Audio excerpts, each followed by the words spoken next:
Many of you have probably heard of probiotics, where we use helpful bacteria to promote health. Some of you may have even had a probiotic yogurt this morning for breakfast. But I bet you never imagined that we could use probiotics for bees. Now, microorganisms, or microbes for short, are, like the bacteria and fungi on my slide, are found everywhere in our environment. And we're just beginning to understand some of the amazing ways that they impact human health, both in helpful and harmful ways. Likewise, microbes are important for bee health, but we know much less about them. Harmful microbes have been implicated in the declines of several bee species, but there are also helpful microbes that can benefit them and they can use to defend against the harmful ones, as in probiotics. Now, most bee species are solitary ground nesters, meaning that a single female digs a nest tunnel in the ground and excavates a small chamber where she deposits pollen and nectar, lays an egg on top, and then closes up that nest chamber.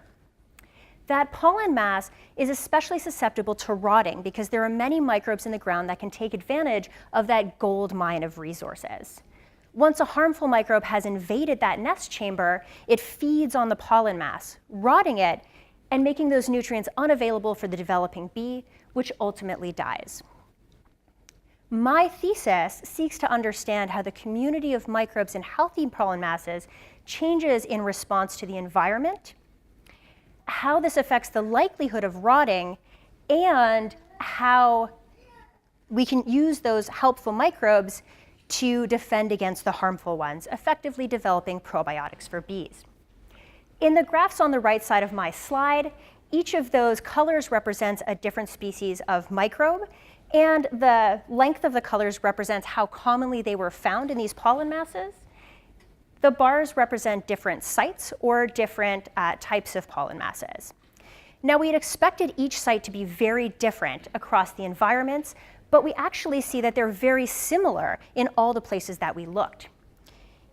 Essentially, the healthy versus rotten types are changing very differently, represented by the different proportions of colors in those bars. Effectively, these bees are cultivating a particular community of microbes, and changes to that healthy community are then what cause rotting. Understanding the interactions between the helpful and harmful microbes is the first step to developing probiotics for bees, which ultimately will lead to promoting their health as pollinators. Thank you very much.